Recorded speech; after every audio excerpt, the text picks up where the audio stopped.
Previously, we've talked about what happens when I take a cold system like this 100 grams of ice at 0 degrees Celsius and bring it into contact with a warm system like this slice of pizza, 150 grams at 50 degrees Celsius.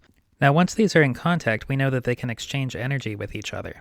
So there'll be collisions between ice molecules and pizza molecules that transfer energy between one part of the system and the other part of the system that now has two parts in contact with each other. We observe that the ice gets warmer and the pizza gets colder.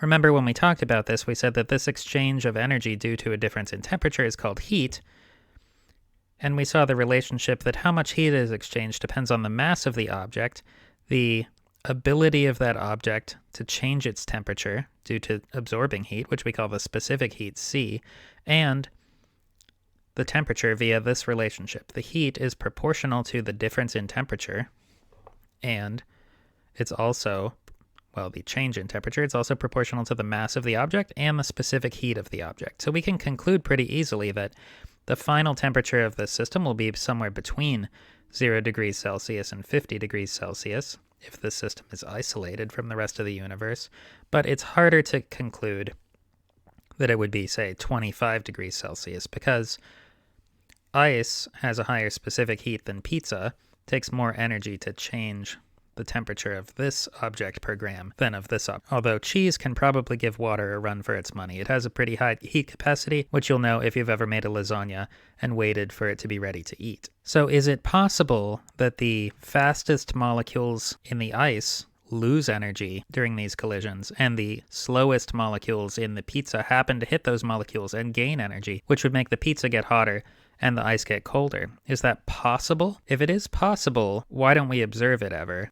What makes it unlikely? It is indeed unlikely. We can't argue with the fact that ice melts and pizza gets cold and soggy when we bring them in contact with each other. So how can we explain that? This is our next topic. We want to connect this molecular level behavior, which makes sense, with this macroscopic behavior, this larger scale behavior, and see how do they influence each other. So I could picture these two systems as containing molecules and imagine that I know the position and velocity of every molecule in the system. What I would call that is the microstate of the system. A microstate is a state that is characterized by our knowledge of the position and the velocity of every single particle in the system.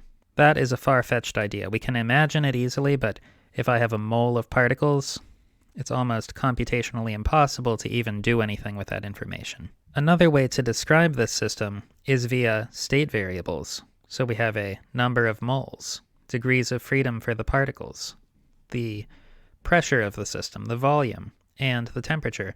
And this gives us a description of a meaningful kind that we can do computations with and that characterize the system's meaningful properties without knowing all of those smaller detail information about the system. So in contrast to the microstate, we have the macrostate.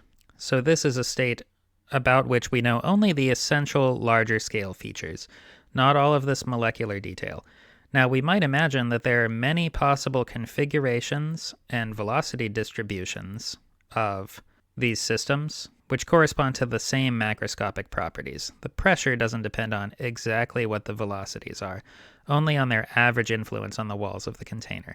Similarly, the temperature only depends on the characteristic of the distribution of velocities, not the actual identities of the particles' velocities, and which particle has which velocity. So how do these concepts of microstate and macrostate relate to each other, and how can we use an understanding of that to make predictions about systems like the ice and the pizza? To make more sense of this, let's consider a simpler system. Imagine that I have 2 dice. What's the probability of rolling a 7, meaning the total of the 2 dice added up? The upside is 7. If you haven't played many games with dice, if you haven't played backgammon or craps or other dice games, you might think, well, there are possibilities ranging from a 1-1, which is a total of 2, to a 6-6, which is a total of 12. So that's 11 total possibilities, and you might think a 2 is as likely as a 7, is as likely as a 12. However, that is not the case. Why are these rolls not all equally likely? To see why not all rolls are equally likely, we can make a table. I can have die 1 along the horizontal direction here, and die number 2 along the vertical direction, and consider what is the total by adding up the intersection of those 2 dice. So I see that the 1-1 combination gives me a 2, and that's the only way to get a total of 2. However, a 1, 2 or a 2, 1 both give me a total of 3, so I'm twice as likely to roll a 3 as I am to roll a 2. What about 3, 1? That gives me a total of 4, and I see a pattern now. The diagonal, everything here, 3, 1, 2, 2, and 1, 3, all give me a total of 4, so there are 3 possible rolls that give me a total of 4.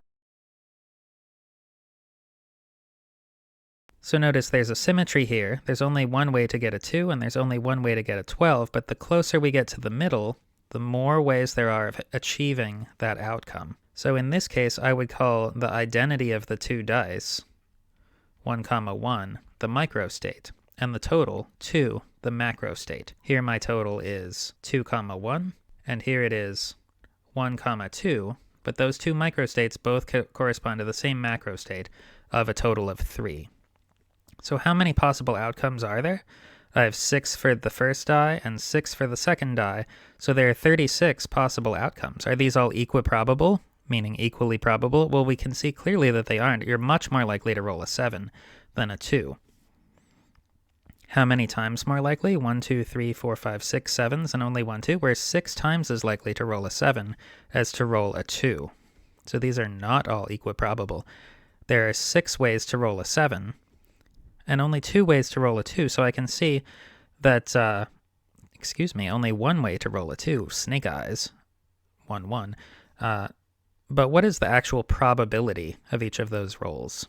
Can you think how we could do that? Well, I can see that there are 36 total rolls that are possible in this 2-die system. So how many of those ways are the roll in question must be the way of calculating the probability. So I see that the probability of a 7 must be the number of ways I can roll a 7, the number of microstates for that macrostate, divided by the total number of microstates for this system. So the probability of a 7 is 1 in 6, whereas the probability of a 2 is just 1 in 36. So going over this terminology again for thermal physics, the macrostate in this system is the overall characteristic of the system. In this case, in this simple example, it would be the total. For example, I rolled a 7, and the actual numbers on the dice would be the microstate of the system. If I have die 1 and die 2, the microstate would be 4, 3. 3, 4, or 5, 2 would both be the same macrostate, but the microstate is the actual identity of those dice. A new term here, the multiplicity of a macrostate, is the number of microstates that correspond to that macrostate.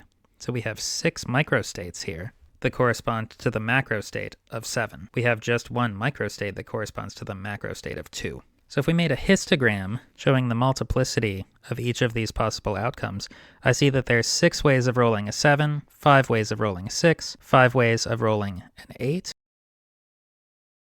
We can't roll a 1 because I need to roll both dice. So this is the shape of the distribution, and we can imagine that we could use a distribution shape like this to visualize the relative probabilities of each possible outcome. So the height of this column 7, and the area contained there, relative to the total area in that pyramid, is the probability of that macrostate. In this case, 1/6. We have an important concept here.